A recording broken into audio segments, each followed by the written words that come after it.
Number 24 فتاوی قاضی، یہ حضرت مولانا قاضی مجاہد الاسلام قاسمی صاحب رحمۃ اللہ علیہ متوفی 1430 ہجری کے فتاوی کا مجموعہ ہے۔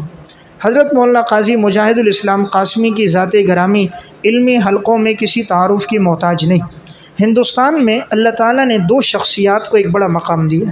ایک یہ حضرت مولانا قاضی مجاہد الاسلام اور دوسرے حضرت مولانا خالد سیف اللہ رحمانی صاحب دامت برکاتہ۔ ہندوستان میں ان کا نام اسی طرح ہے جس طرح کہ یہاں پاکستان میں حضرت شیخ الاسلام صاحب کا نام ہے، تو وہاں کے حلقے میں ان کو بڑی قدر و منزلت کی نگاہ سے دیکھا جاتا ہے۔ تو یہ اس دور کے قاضی بھی رہے، چونکہ مختلف عرصے تک انہوں نے قضات کے عہدے سے بھی یہ وابستہ رہے اور کم و بیش 40 سال امارات شرعیہ بہار، اڑیسہ اور جھارکھنڈ میں قضاء کا فریضہ انجام دیتے رہے۔ اس وجہ سے ان کے نام کا حصہ بن گیا حضرت مولانا قاضی مجاہد الاسلام قاسمی۔ اسی طرح انہوں نے انڈیا کے اندر اسلامک فقہ اکیڈمی کی بنیاد رکھی، تو اس لیے جدید جو بھی مسائل پیش آئیں تو ان مسائل کا حل نکالنے کے لیے یہ تمام علماء کو خطوط لکھتے، پیغام دیتے کہ اس جدید مسئلے میں فلاں دن گفتگو ہوگی، تو علماء اس پر مواد تیار کر کے لاتے اور اس مسئلے پر تفصیلی گفتگو ہوتی۔ تو اگر کسی ذاتی کا ذوق ہو تو جدید فقہی مباحث تو یہ تفصیل کے ساتھ طبع ہو گئی اور اس کی 30 جلدیں آ چکی ہیں۔ اس کے اندر ہر عنوان پر تفصیلی گفتگو ہے، یعنی کوئی بھی عنوان نیا پیش آیا تو اس پر اس دور کے علماء نے جو مقالہ جات لکھے اور پھر وہ مقالہ جات پڑھے گئے، تو پھر اصلاح کے بعد، اضافات کے بعد ان کو کتابی شکل میں شائع کیا۔ تو فقہی استعداد اور صلاحیت کے لیے اور جدید مسائل کے مطالعے کے لیے جدید فقہی مباحث کو آپ اپنے مطالعے میں رکھیں۔ اس سے ہر عنوان پر مختلف اہل علم کی جو تحقیقات ہیں وہ سامنے آئیں گی اور مقالہ لکھنے کا طریقہ بھی سامنے آئے گا، اور سب سے بڑھ کر مقالے میں جو اقتباسات اور دلائل اور ان دلائل کو ترتیب وار ذکر کرنا، ان سے نتائج اخذ کرنا، یہ انسان کو حاصل ہوگا۔ تو اگر کئی مقالہ لکھنے کی ضرورت پیش آئے پڑھنے کی، تو اس کو پڑھنے کے بعد اس کی روشنی میں لکھیں تو فائدہ ہوگا۔ تو بہرحال حضرت نے اسلامک فقہ اکیڈمی کی بنیاد رکھی اور اسی طرح آل انڈیا مسلم پرسنل لا بورڈ کے صدر بھی رہے، تو یعنی بڑے عہدوں پر بھی یہ فائز رہے، قضاء کے عہدے پر بھی، اور اس اسلامک فقہ اکیڈمی کے بانی بھی رہے اور اس سے وابستہ بھی رہے۔ تو انہوں نے اپنی زندگی میں بہت سے فتاوی بھی لکھے، لیکن جو فتاوی ان کے محفوظ ہیں وہ 120 ہیں، ان کی کل تعداد 120 ہے۔ ان فتاوی کو مولانا محمد امتیاز احمد قاسمی صاحب نے جمع کیا ہے اور یہ ایفا پبلیکیشنز نئی دہلی انڈیا سے 245 صفحات پہ طبع ہوئے۔ ان کے فتاوی میں ایک بات یہ یاد رہے، چونکہ یہ مسائل کے اندر عموماً سہولت کو سامنے رکھتے تھے اور عوام کے لیے آسانی کو پیش نظر رکھتے ہیں، اسی طرح شریعت کے جو اصول و مقاصد ان کی رعایت کرتے تھے، لیکن جمہور کے نقطہ نظر سے ہٹ کر بھی فتویٰ دیتے تھے۔ اس لیے ان کے بعض فتاوی اور بعض آراء جمہور اہل علم سے ہٹ کر ہیں، تو اس میں کوئی فتویٰ اگر پڑھ لیا جائے تو جب تک جمہور کی تائید نہ ہو اسے آگے نقل نہ کیا جائے۔ اگرچہ ایسے فتاوی کی تعداد کم ہے، لیکن بہرحال ان کی ایسی آراء ہیں جو شذوذ ہیں جسے جمہور نے قبول نہیں کیا۔ نمبر 25 فتاوی فریدیہ، یہ فقیہ العصر حضرت مولانا مفتی محمد فرید صاحب رحمۃ اللہ علیہ کے فتاوی ہیں۔ حضرت 1386 ہجری میں جامعہ دارالعلوم حقانیہ میں آپ آئے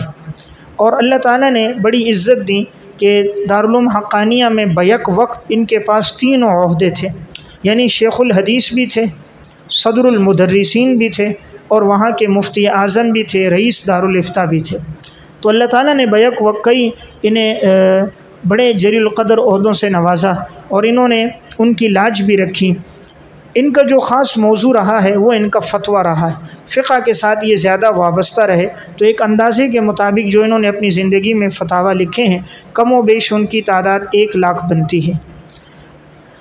اب ضرورت تھی کہ ان فتاوی کو حسن ترتیب، تبویب اور تعلیق اور تخریج کے ساتھ جمع کر دیا جائے، تو حضرت مولانا مفتی محمد وہاب منگوری نے نہایت عرقریزی اور محنت کے ساتھ ان فتاوی کو جمع بھی کیا اور ان کی تخریج اور تعلیق بھی کی۔ تو اب یہ فتاوی 5 جلدوں میں دارالعلوم صدیقیہ صوابی سے طبع ہو گئے۔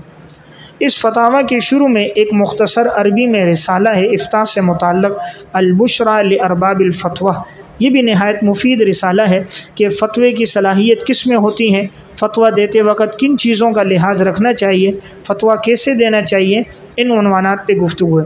اسی طرح موصوف کے صاحبزادے نے آپ کی سوانح اور آپ کی تصنیفات کا بھی ذکر کیا ہے مقدمے میں، تو ممکن ہو اس کا مقدمہ بھی پڑھ لیا جائے۔ اس فتاویٰ کی خصوصیت یہ ہے کہ اس میں عموماً وہ مسائل ہیں جو سرحد میں زیادہ پیش آتے ہیں، یعنی سرحد میں جو زیادہ تر مسائل پیش آتے ہیں میراث اور طلاق کے بارے میں، وہاں جو لوگ عبادات کے بارے میں پوچھتے ہیں تو فتاویٰ حقانیہ کے ساتھ ساتھ اگر یہ فتاویٰ فریدیہ بھی مطالعے میں ہو تو عموماً وہاں کے محاورات، مزاج، وہاں کے مسائل اور ان کی جواب دہی کس انداز میں دی جائے انسان اس سے واقف ہوگا۔ نمبر 26 فتاویٰ دارالعلوم کراچی، اسی کا دوسرا نام ہے امداد السائلین، تو اسے امداد السائلین بھی کہتے ہیں اور فتاویٰ دارالعلوم کراچی بھی کہتے ہیں۔ یہ فتاویٰ ہے مفتی اعظم پاکستان حضرت مولانا مفتی محمد رفیع عثمانی صاحب دامت برکاتہم کے۔ امداد السائلین اس کا نام کیوں ہے؟ وجہ وہی ہے کہ یہ نسبت ہے حضرت حاجی امداد اللہ مہاجر مکی صاحب رحمۃ اللہ علیہ کی طرف۔ تو حضرت تھانوی صاحب نے بھی اپنے فتاویٰ کا نام امداد الفتاویٰ، علامہ ظفر احمد عثمانی رحمۃ اللہ علیہ کے بھی امداد الاحکام، تو حضرت مفتی شفیع صاحب رحمۃ اللہ علیہ کے امداد المفتین، تو یہ چوتھے نمبر پر حضرت مفتی رفیع عثمانی صاحب کے تو امداد السائلین، تو چاروں کے نام میں امداد ہے۔ یہ جو فتاویٰ ہیں یہ حضرت کے اپنے تحریر کردہ ہیں۔ شوال 1380 ہجری بمطابق مارچ 1961 عیسوی سے لے کر اب تک جو فتاویٰ تحریر کیے ہیں وہ اس میں شامل ہیں، یعنی گویا یہ ان کی زندگی کے تقریباً 50 سالہ فتاویٰ کا مجموعہ ہے۔ مختلف اوقات میں جو حضرت نے فتاویٰ خود لکھے ہیں ان فتاویٰ کو اس میں جمع کیا گیا۔ اب اس کو جامع دارالعلوم کراچی بھی اس لیے کہا جاتا ہے فتاویٰ کو کہ یہ دارالعلوم کراچی میں لکھے گئے اور وہاں کے دارالافتاء سے یہ فتاویٰ شائع ہوئے، وہاں جو سوالات آئے تو ان کے جوابات میں یہ جوابات لکھے گئے، اس وجہ سے اسے فتاویٰ دارالعلوم کراچی بھی کہتے ہیں۔ تو یہ فتاویٰ مختلف رجسٹروں میں بکھرے ہوئے تھے، تو حضرت مولانا سلطان محمود صاحب نے نہایت محنت، لگن اور عرق ریزی کے ساتھ اسے جمع کر کے تعلیق اور تخریج کے ساتھ اس کام کا آغاز کیا، تو اب الحمدللہ فتاویٰ کی پہلی جلد طبع ہو چکی ہے۔ پھر اس پر مزید کام کیا ہے مولانا اعجاز احمد صمدانی اور مولانا طاہر اقبال صاحب نے، ترتیب جدید اور مزید تعلیق اور تحقیق کے ساتھ اسے پائے تکمیل تک پہنچایا۔ اب اس فتاویٰ میں کن عنوانات پر اور کن موضوعات پر مسائل ہیں؟ اس میں ایمان، عقائد، تفسیر، تاریخ، سیر، مناقب، تصوف، ذکر اور دعا سے متعلق یہ فتاویٰ پر مشتمل ہے۔ اس کے شروع میں مولانا اعجاز احمد صمدانی صاحب کا ایک مقدمہ ہے جس میں انہوں نے صاحب فتاویٰ یعنی حضرت مفتی رفیع عثمانی صاحب دامت برکاتہم کے مختصر حالات، آپ کی تصنیفات کا بھی تذکرہ کیا ہے، اور یہ فتویٰ ایک جلد میں اس وقت ادارۃ المعارف سے طبع ہے، مزید جلدیں ابھی اس کی طبع ہو رہی ہیں۔ نمبر 27 فتاویٰ عثمانی، یہ شیخ الاسلام حضرت مولانا مفتی محمد تقی عثمانی صاحب دامت برکاتہم کے 45 سالہ خود نوشت فتاویٰ کا مجموعہ ہے۔ اللہ تبارک و تعالی نے حضرت کو علوم اور فنون میں قرآن، حدیث، تفسیر اور فقہ میں ایک نمایاں مقام عطا فرمائے، اور تقریباً تمام ہی فنون پر حضرت کی تصنیفات اور افادات موجود ہیں۔ قرآن کریم پر آسان ترجمے کے نام سے جو عوام و خواص میں مقبول ہے، قرآن کریم کو سمجھنے کے لیے نہایت ہی مفید ترجمہ اور وضاحت ہے۔ اس لیے اگر عوام الناس میں کوئی پوچھے قرآن کریم کا ترجمہ اور تشریح آسان انداز میں تو اس کا مشورہ دینا چاہیے، اور اگر کوئی تفصیل سے پڑھنا چاہ رہا ہے سہل انداز میں تو حضرت مولانا عاشق الہی صاحب کی جو تفسیر ہے انوار البیان کے نام سے وہ مفید ہے اگر کوئی سہل انداز میں پڑھنا چاہے، اور اگر کوئی فقی اعتبار سے پڑھے کہ فقی مباحث، سوال جواب، فقی تفصیلات، تو معارف القرآن حضرت مفتی محمد شفیع صاحب رحمۃ اللہ علیہ، اور اگر کوئی حدیث کے انداز میں پڑھنا چاہے کہ اس میں تصوف کی باریکیاں بھی ہوں، تصوف کی باتیں بھی ہوں، حدیث کا تذکرہ بھی ہو، حل قرآن بھی ہو، اور ساتھ ساتھ روایات اور آثار بھی ہوں، تو معارف القرآن کا اندیلوی۔ اور اگر کوئی صرف قرآن کو سمجھنا چاہے، قرآنی آیات کے درمیان ربط، تعلق، تو بیان القرآن حضرت حکیم الامت مولانا اشرف علی تھانوی صاحب رحمۃ اللہ علیہ، اور اگر کوئی قرآن کو جدید سائنس کے طور پر اور سائنسی تحقیقات، نامور سائنس کے جو وہاں کے لوگوں کی جو تحقیقات ہیں انہیں بھی ساتھ پڑھنا چاہے، اور ساتھ ساتھ عربی اقتباسات، عربی عبارات بھی موجود ہوں، حل قرآن بھی ہو، تو تفسیر ماجدی مولانا عبد الماجد دریابادی صاحب رحمۃ اللہ علیہ کی، اس میں عربی عبارات بہت ہیں، جا بجا انہوں نے اقتباسات نقل کیے، اور کہیں جدید سائنسی کوئی بات ہے اس کا تذکرہ بھی کیا، قرآن کریم کو حل کیا ہے، علمی اعتبار سے مفید تفسیر ہے۔ اسی طرح تفسیر جواہر القرآن، حضرت مولانا غلام اللہ خان صاحب رحمۃ اللہ علیہ کی جواہر القرآن بھی حل قرآن کے لیے بڑی مفید تفسیر ہے۔ حضرت شیخ القرآن تھے، قرآن کریم کو سمجھا، قرآن کریم کی تشریح لکھی، اس میں قرآن کریم کے آیات کے عنوانات، ترجمہ، وضاحت، خاص طور پہ عربی عبارات جا بجا انہوں نے ذکر کی ہیں۔ تو جواہر القرآن عالمانہ تفسیر ہے، تو طلباء اور علماء مطالعے میں رکھیں، اس میں بھی عربی عبارات کافی ہیں،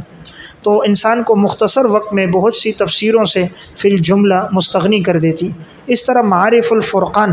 جو تفسیر ابھی چھپی ہے 4 جلدوں میں، معارف الفرقان کے نام سے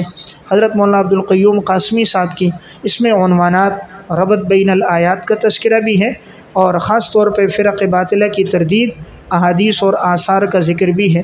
تو بہرحال میں عرض کر رہا تھا کہ حضرت نے قرآن کریم کا جو ترجمہ لکھا عوامی لحاظ سے بڑا مقبول ہے۔ حدیث میں بخاری کے افادات ان کے انعام الباری کے نام سے طبع ہے،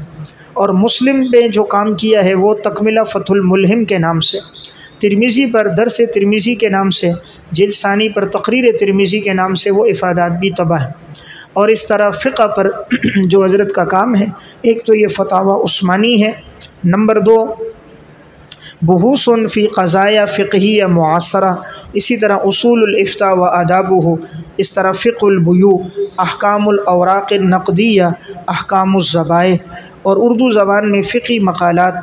عدالتی فیصلے، ملکیت زمین کی تحدید، اور اس طرح جدید مسائل پر مختلف عنوانات پہ بات ہے، تو ممکن ہو اسے آدمی مطالعے میں رکھیں، تو اللہ تعالیٰ نے علوم اور فنون میں حضرت کو ایک مقام عطا فرمایا۔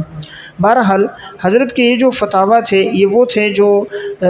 رسائل میں پوچھے گئے، اس میں بعض فتاویٰ البلاغ میں بھی طبع ہوئے، بعض جو دارالافتاء میں سوالات آئے ان کے جوابات بھی دیے گئے، لیکن یہ فتاویٰ مختلف رجسٹروں میں بکھرے ہوئے تھے، تو حضرت مولانا مفتی محمد زبیر حق نواز صاحب دامت برکاتہم نے نہایت محنت اور عرق ریزی کے ساتھ ان فتاویٰ کو پہلے تلاش کیا، اور پھر ان پر تحقیق تخریج بھی کی، اور ان کو ترتیب بھی دیا، اور ان فتاویٰ پر علمی اعتبار سے کام بھی کیا، تو اب تک اس فتاویٰ کی 4 جلدیں چھپ چکی ہیں۔ تو گویا یہ حضرت کے فتاویٰ کا وہ مجموعہ جو 45 سالہ خود نوش فتاویٰ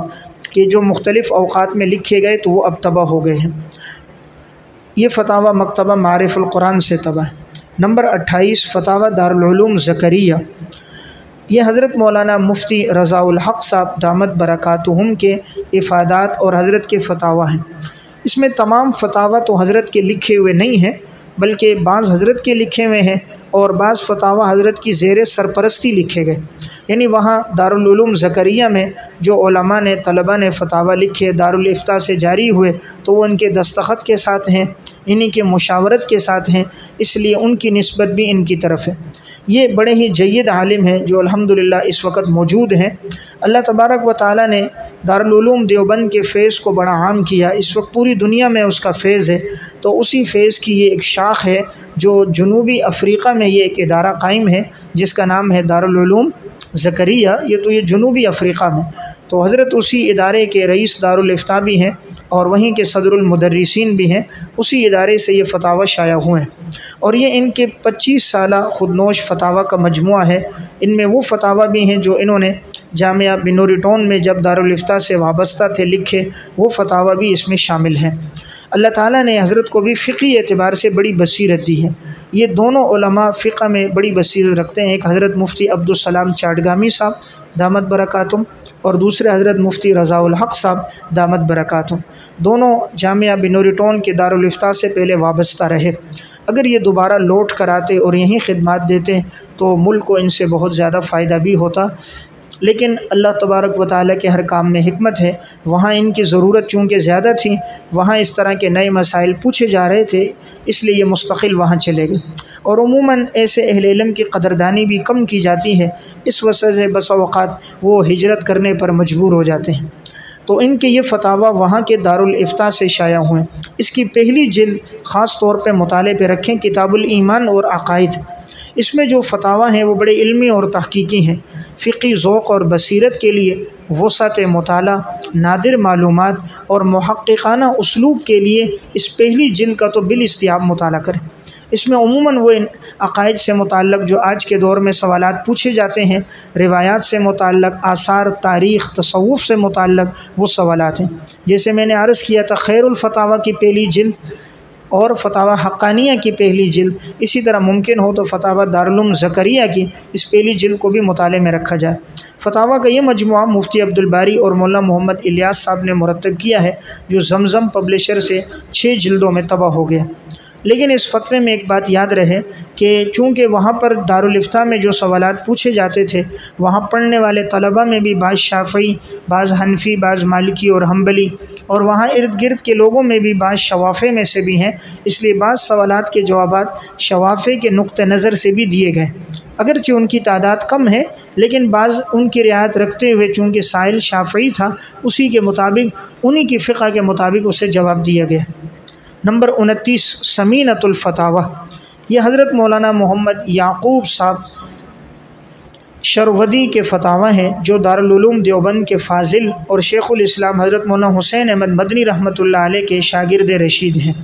اللہ تعالیٰ نے بڑی ذہانت اور فطانت سے انہیں نوازا تھا کہ دورہ حدیث کے سالانہ امتحان میں بھی ممتاز نمبروں کے ساتھ انہوں نے دیوبند میں پہلی پوزیشن حاصل کی تھی۔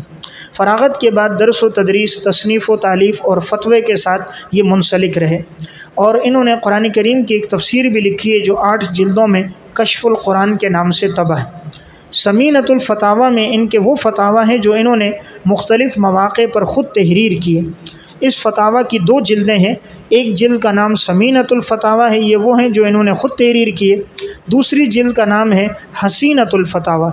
اور یہ حسینۃ الفتاویٰ وہ ہیں کہ جو متخصصین فی الفقہ کے طلباء نے تحریر کیے، اور انہوں نے ان پہ دستخط کیے ہیں اور ان کی زیر نگرانی لکھے گئے، اس لیے وہ بھی ان میں شامل ہیں۔ تو 2 جلدوں میں فتاویٰ کا یہ مجموعہ مکتبہ رشیدیہ کوئٹہ سے طبع ہے۔ نمبر 30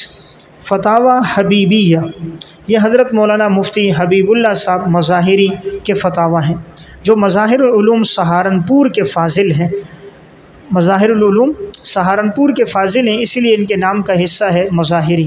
فتویٰ نویسی کی تربیت انہوں نے حضرت مفتی کفایت اللہ صاحب دہلوی رحمۃ اللہ علیہ کی زیر نگرانی کی۔ فراغت کے بعد درس و تدریس سے وابستہ رہے اور فتویٰ نویسی کی راہ بھی انہوں نے اپنائی اور اسی کے ساتھ منسلک رہے۔ تو انہوں نے جو اپنی زندگی میں فتاویٰ لکھے تو بعض احباب کی فرمائش پہ اسے طبع کیا، تو فتاویٰ کا یہ مختصر مجموعہ 1 جلد میں فتاویٰ حبیبیہ کے نام سے یہ